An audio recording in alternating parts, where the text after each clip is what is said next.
Wow, 12 episodes. That was a Yep. year. Yep. We're on number dozen. Oh my gosh, I can't believe for those that are listening that if you haven't created a podcast, listen, it's a lot of work. It's a Oh lot yeah. of coordination. hmm I mean, you did most of it, Connor. Yeah. I mean, just getting the guests, um, talking to people, um, just guest after guest after guest. There's just a lot to learn. There's so much to learn. Yeah. What do you think your biggest takeaway was? For every single guest, it didn't seem like there was a single one that had not at least been aware of at least a little bit of AI within their company already. Even if, like, I remember there was one that we reached out to, and he asked his COO, like, "Hey, what are we?" Or maybe CTO, like, How are "Hey, we using how it? are we using AI at all?" And the CTO came back and said, "Well, yeah, we're doing it this way, this way, this way." And he said, "Oh my God, we're using AI already." He like didn't even know. Yeah, and it was just like, wow. Yeah, one of my favorite, for me, mind blowing moments was when Lucas Elliott from Brown Foreman was Mm, talking about how, there's all these AI tools, but because he's working for this huge, enterprise, they also deal with liquor. Yep. There's all this red tape that by the time they push, anything AI through the process, there's already a new iteration. Yeah. So it's like it's that's something that they're still solving for. And Yeah. I'm like, oh, that's such a roadblock. Yeah. So that kind of hit me of wow, this is gonna be uphill, like an uphill climb for some of these C-suite execs within their Oh yeah. company the next couple years. Yeah, it's a constantly changing environment. I mean, it's truly Darwinian in that you need to just be able to adapt your environment when the environment is just, the technological environment is just constantly changing. And you just have no clue, even 2 months down the line, what next innovation will break through in AI. And that's going to be one of the big challenges for business owners is, how do we keep up and how do we just keep scaling and keeping ahead with AI? Especially when I'm Yeah. sure there's some technology or something will break, right? Or, Mhm. Chris Howard, I can't remember when he was a guest this past year, what month it was, but, he had worked in California and he had years of experience implementing AI within, insurance systems. And Yeah. I'm just, that was another, like, that was mind blowing because insurance changes a lot. Like, so Mhm. not only is the technology changing a lot, but then you have products or the services that you provide where there's change a lot. Mhm. So I agree with you. It's, we're all sprinting, I guess. Yes. And that's another really large just development in AI is that for years and years, it was that kind of behind the scenes data analysis kind of stuff. But as generative AI becomes, as we're talking now, that's probably like the forefront kind of AI that's on people's minds. They think ChatGPT, Copilot, they think, Gemini, yeah, or Gemini, they think, not just text, but images and video and whatnot. And that's going to be one of the biggest themes going forward is it's suddenly going to be the client facing stuff. It's not just going to be your behind the scenes, like, analyze the data or just automate this processing of bills or whatnot. Just generating advertisements, like one of the things that Meta and Pinterest have been doing this year is experimenting with generative AI in ad tools. So like creating a background for a product. So like, you can just take that water bottle and shoot it against a black background and suddenly Pinterest will make it look like it's in, some safari or something. Like, hey, you on a need, beach yeah, drinking water. Yeah. yeah, get this water bottle for when you go on your trip, Yep. that kind of thing. So, I mean, that's something that I think business owners are becoming increasingly aware of. It's like, wow, like, I can use this for communication with other people. Oh yeah. And you make a good point, just how fast it's moving. But even as it moves faster, there were several guests that talked about things that they would never want AI to replace. I hmm remember, I think it was Chris Brumley from Nice Floors talked just about, if someone's upset Mhm. and how, okay, sometimes a human he wants that human to manage some of those like Mhm. really urgent issues. Mhm. But again, he feels that there'll be efficiency in having AI be able to control or like manage some maintenance or things that you don't necessarily need a human for, and that AI can do customer service wise. Yeah. So I really liked that question that you, Connor, asked a lot this season of just what wouldn't you want AI to replace? Mhm. One of Chris Brumley's success stories in just showing how you can't replace the human element in business is when he gave a story about how he had a client or a prospective customer, perhaps, who wanted to order just a ton of flooring materials in Bowling Green, Kentucky. And Chris reached out and said, "Hey, man, I'll be in Bowling Green next week. Like, how about I just stop by and say hi?" And he said, "I wasn't even going to be in Bowling Green initially, but I decided to make that move and say, I'm just going to go down there and talk to him face to face to communicate." And I mean, that was instrumental to landing that client for him. Yep. And, if he had just left that to like, all right, I'll go to ChatGPT and even say like, hey, just send an email back to him, you know, hope you enjoy your time in Bowling Green, blah, blah, blah.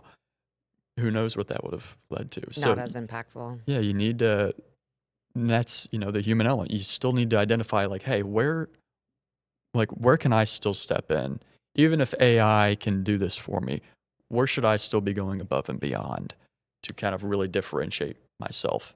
Because, if every other business is using AI, and you're still using AI, you still need to say, okay, like where can I go above and beyond as a human to make those connections with customers, clients, whoever it may be. Gosh, and Connor, I love that. It brings me when you were telling about the human element, Amy Rudy, who Mhm. she was talking about how sales people, you're still going to need that human touch, right? Mhm.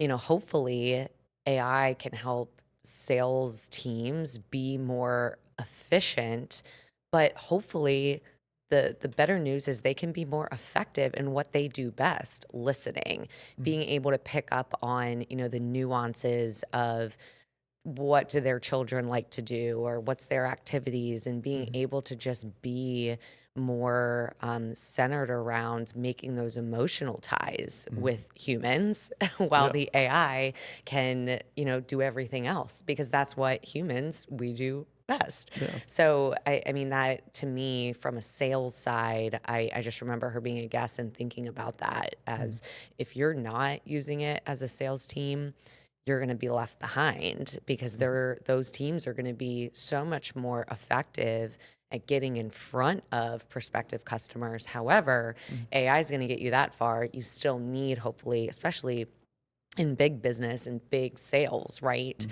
You're going to need that human Oh yeah. emotional connection and tie. And hopefully, AI is going to allow you to leave more room for that. With things like, generative AI that can kind of give you a like foot in the door, kind of Hmm. like, an introduction, and kind of just get customer interest. Maybe a pithy way to say it is AI should be the foot in the door, but you should be the handshake. Oh, I like that. Yeah. Yes. At least for right now. Oh yeah. We fast forward a couple of years, Yeah. we Mhm. might be walking in the door. Mhm. Yeah, it's amazing. Another just guest that we had that I had just a whoa moment was Summer Goldman. And when, I don't know if you remember this, she was working for MI2, and they are able to predict certain elements within soil that's going to help with the metal and steel industry. Mhm. And I'm like, wow, like that technology is being used right now Oh yeah. to make decisions. So I know you just said generative AI, and as consumers, yes, that's what we're using on a daily basis. To me, really like sifting into the clouds and trying to think about these companies like in Kentucky, MI2, and how that is benefiting our economy. Being able to Mhm. use this technology was like mind blowing. So, Predictive analytics will always be huge in AI, mhm. especially for industries like the metals industry, where you need to identify, hey, where should we be sourcing our metal from? is not just, on a weather standpoint, like, hey, if we set up a mining operation in this part of the map, what weather events could shut it down, even if it's like from light rain to, like big storms or even like, hurricanes, Yeah, that's true. as well as, other factors like, well, is this a place of political instability to where, it might, that we might have a, contract with the government, but if the government's overthrown, suddenly we might not be able to keep mining, Yeah. that kind of thing. So, yeah, I mean, I would say, of course, the behind the scenes stuff, predictive analytics is one of them, will continue to get better and better and better. Well, Bob Patterson Mm-hmm. spoke a little bit to predictive analytics and what it's going to do Mm-hmm. to CPA firms and Oh, yeah. hopefully making them more, Mm-hmm. efficient. They're already using it. Yeah. And he was an interesting guest to talk to because he mentioned that accountants are kind of notoriously resistant to, like, oh, a new technology, let me be on the spreadsheets, that kind of thing. And I so think it's, that's going to change. oh yeah. Like he said, I think they're going to be able to, again, I'm paraphrasing, but there'll be more advisors Mm-hmm. because some of that work, the tedious work that CPAs do, Mm-hmm. AI can hopefully handle. Now, Yeah. again, I don't know what the legislation and laws look like, but Mm-hmm. for them to be able to then make recommendations and analyze and have that relationship with their clients and their time being spent there, Yeah. I think is fantastic. Yeah. And the key thing to realize, I think, for a lot of business owners across industries is that the AI does not need to be like the finishing touch of the task.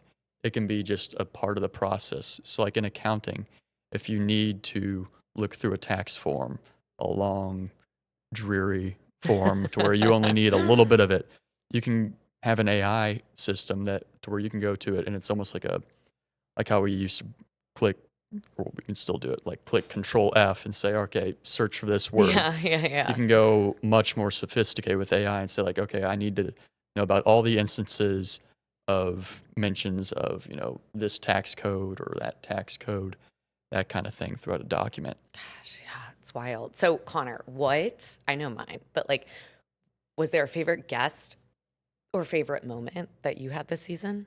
It was really neat to talk to Nick Carrolls, who had been just so ahead of AI before many other people. It's like a Uh, two-time IBM oh yeah, master innovator. yeah. So it was an interesting mix for our guests of people who had before ChatGPT were like, What is AI? what does Yeah. AI even stand for? Um, and to also talk to people like Nick Carrolls who are like, oh yeah, AI, I've been The Turing test. yeah, like I've known about that since since I've been out of college, that kind of thing. Yeah. So that, I mean, it was really neat to talk to someone who's just been sort of watching the whole thing develop from as long as he's been paying attention. I agree. So yeah, that was fun. I thought just because we are doing podcasting, Ellie Puckett, with Mm, how they're incorporating AI within their podcasting process and just the controversy in it. I think it came up a little bit on that episode where they certain clients or companies didn't want their notes to be written by AI, and so there mhm, was a big like that's a concern. And in that mhm, industry, like how do you overcome, those obstacles where clients want one thing, but really from a business perspective, it's much more efficient and helps your team. And that that's the direction operationally you should be going. So mhm. I found that fascinating with just at a CEO level, how she's navigating that in real time. That does speak to kind of just the whole intersection of AI with human creativity in podcasting and just video generation as well. Like YouTube this year has been really pushing for like accounts to access things like hey, here's like we have audience analytics for AI. Hmm. We can use that to we can relay that analytics to another generative AI platform that can suggest like, hey, here's what a thumbnail should look like. Here's what your titles should probably look like based on our own audience analytics data. So helpful because So yeah. again, this wasn't like Mhm. a little work. It was a lot, and we Oh, yeah. couldn't have done it without Resonate Recordings. Mhm. So, yeah, just shout out to them for holding us accountable, helping coordinate the production element. I think that Brad's a hero, Mhm. and Tina, Ellie, Julius, like you, Connor, Mhm. Mia. I mean, it took a team effort this year to Mhm. get this out the door, and it was just something. I remember us talking about it because you've been with Guardian now for almost 8 years. See, 3.5 years full time, joined, Okay. summer of '21, but I've been interning since summer of 2018 or Okay. 19? Well, for Guardian Out, for this, what, launched in 2013, it feels like it's been 100 years and 10 all in one for Yeah. me.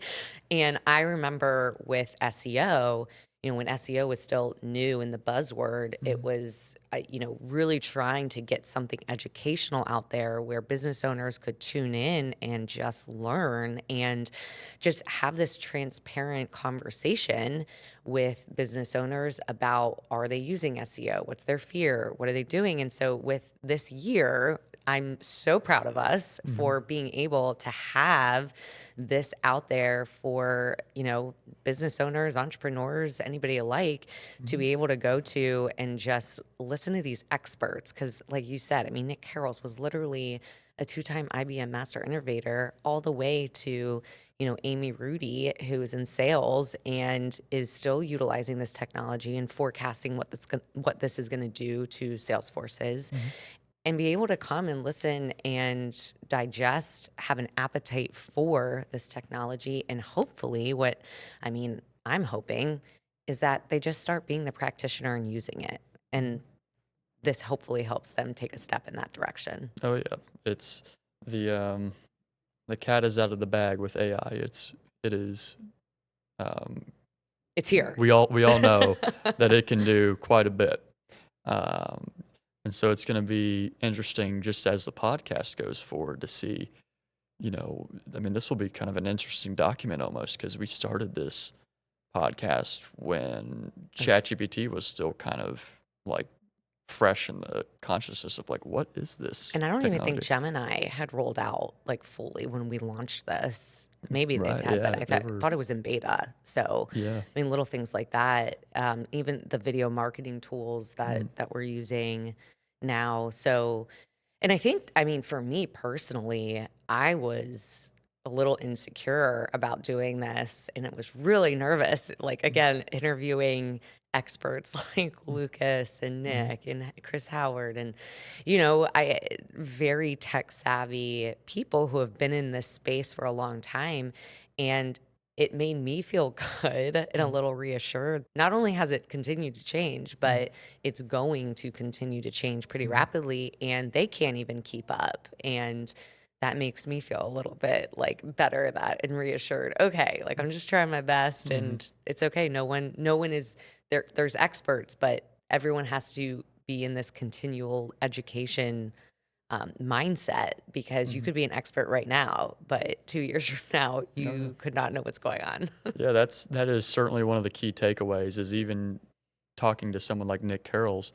I mean, you ask him questions and he'll say like, "Listen, I mean, I don't know if anybody can really say what AI will resemble 30 years from now." Yeah. It was interesting to kind of hear from him and Lucas in particular about just, they're more familiar with this technology, and so they're a little more measured about like, listen, you can't have it do everything. Yeah. Um, but it will certainly get better and better at what it can do. Yeah. And you brought me thinking of Nick and Lucas, Michael, who is Mhm. teaching kids, in high school about how to utilize this technology. That to me was also fascinating, Mhm. that you have somebody in our community, Louisville, that, is taking these bright minds from, all these schools, putting them in a room Mhm. and building projects Yeah. with this technology and just kind of like seeing what happens. That's Mhm. kind of what we have to do as adults, if we're not in a classroom, Mhm. just try to use it Yeah. and see what we like, what we don't, what works, what doesn't. Yeah. So, that was a cool show learning from him and what he's doing with with high school kids. Oh yeah, and anyone interested in AI is going to need to be a lifelong learner, because it will just keep throwing curveballs at you. The industry will, in terms of like, well, we didn't know it could do this, but it can do this. Kind of I mean, I guess it's now kind of a classic history of AI moment. Now is Yeah. when Bill Gates first saw ChatGPT. This was before they had released it to the public. um, they had they had come to his house, and or I think he had visited them, and said like, listen, this is pretty cool, but he kind of just threw out almost like, kind of slyly, he said, listen, if you can make this pass the AP biology exam, then I'll be impressed. And like, and internally he was like, that'll keep him busy for like 3 years. And it was only a couple months later, they're like, all right, come on in, Bill. It And passed. he was asking him biology questions left and right and trying to throw at curveballs. He was like, oh my God. Like if you can surprise Bill Gates at how rapidly the technology can progress and what it can do, then I think that should be humbling to any business owner who says, I think I know what AI can do. Yeah, It's get exactly. ready for surprises left and right is a big key takeaway. Well, speaking of surprises, I can't believe again, 12. This is our 12th episode. We Hmm. are wrapping up 1 year of the Go AI podcast. What were you most surprised to learn this season? Probably just how many, just how curious so many of the guests were just about, you know, seeing them go from like, even if they had no clue what AI was, to kind of see them realize like, oh, here's how it can fit into my business, and to just see just how wide ranging AI as a technology really is, because we talk to people from so many industries, and every single one of them had significant uses for AI, and that was really instrumental in getting me to see like AI will really touch just about every aspect of life. And I mean, it can integrate with so many technologies that it goes far beyond just like, In hey, write me an industry. email. Oh, yeah. It's just about anything you can imagine. Yeah.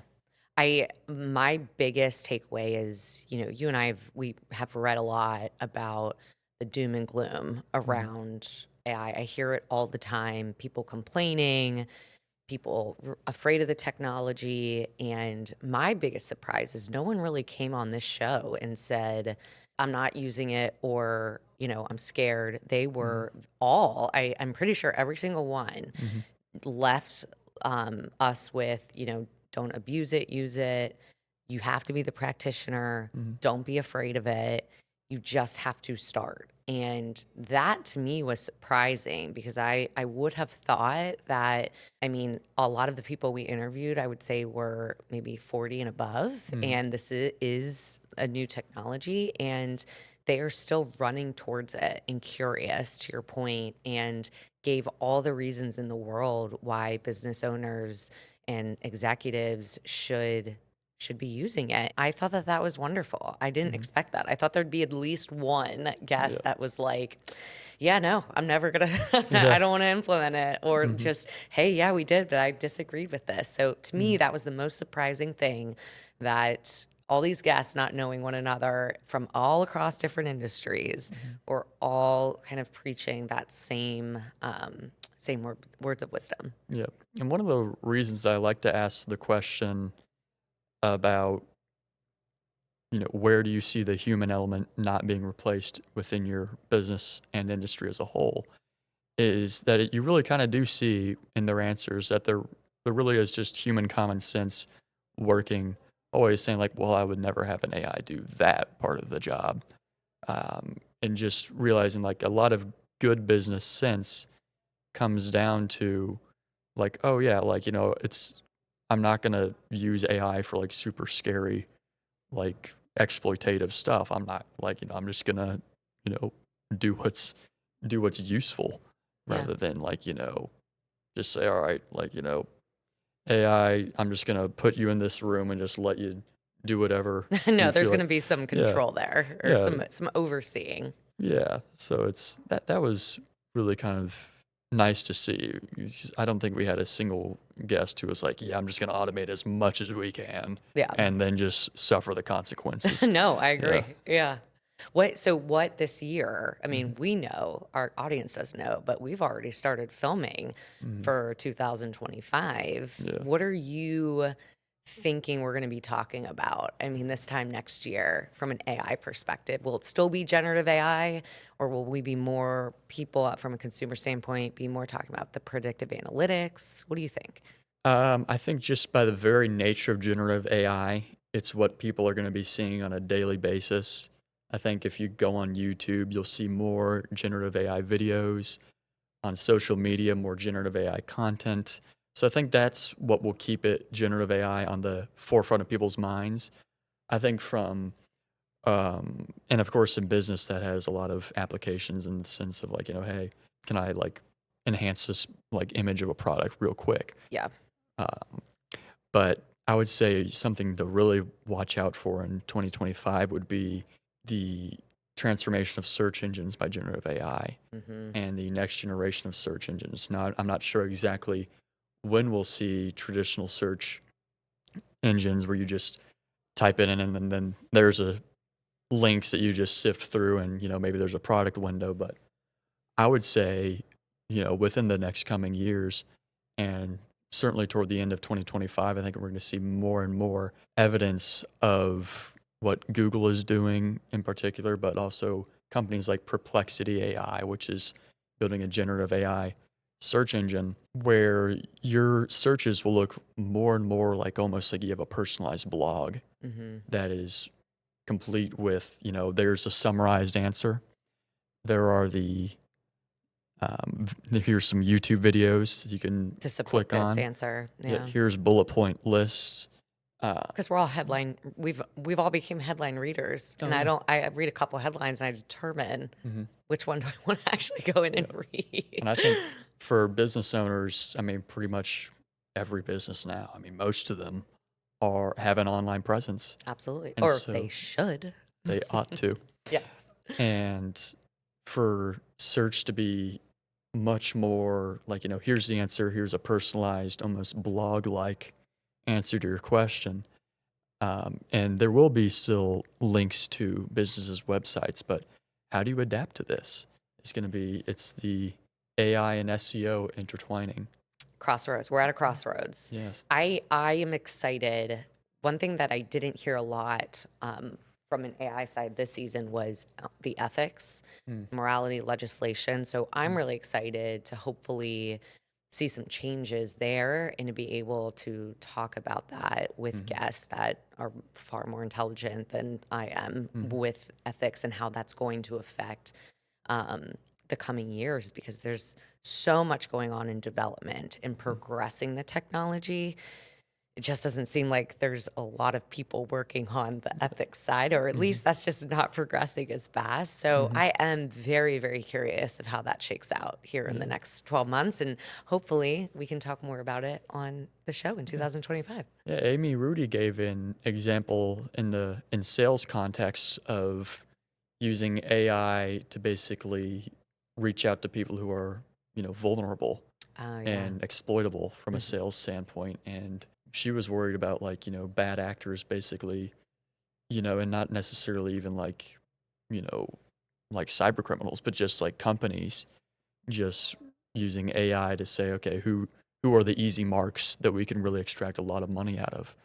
I mean, we could sit in this podcast and say like, well, don't do that, but I Yeah. mean, there's Yeah. companies that are going to say, guess what, I'm going to do it. Oh, absolutely. And so They're the out there. the questions of how do you regulate that and culturally, what should people know about AI to avoid kind of being exploited in that way? That's going to be a really tough ethical question is, how can you avoid being exploited by even, legally established businesses Hmm. that are just using AI to kind of exploit people? And that's one of the big ethical questions, and ones that we kind of bring up on the podcast is how can you use this ethically? And Yeah. putting business owners on the spot and saying, like, hey, like, what do you think within your industry should never be automated? How should you not misuse AI? I agree.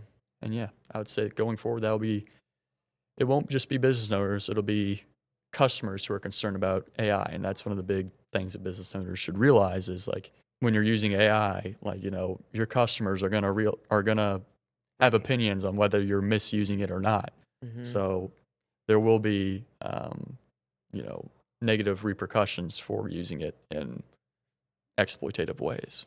And you know what? If you run a business, or even if you're just, I mean, if you're human, you have to fail forward. And so, again, I Mhm, think the biggest thing is you're going to make mistakes. You are going mhm, to, maybe have some upset customers here and there, but these mhm, are opportunities for you to learn mhm, and to get better with the technology. So, mhm, I'm so excited that we just wrapped up our first year with Go AI. mhm. Please stay tuned. Connor and I are back here in 2025, and we have some really, really, really cool guests that are going to come on and, again, hopefully blow your minds just like Yeah. we were this season. So, Mhm. thank you all for tuning into our first year. We appreciate you, and we hope that you learned something from this podcast. See you in 2025.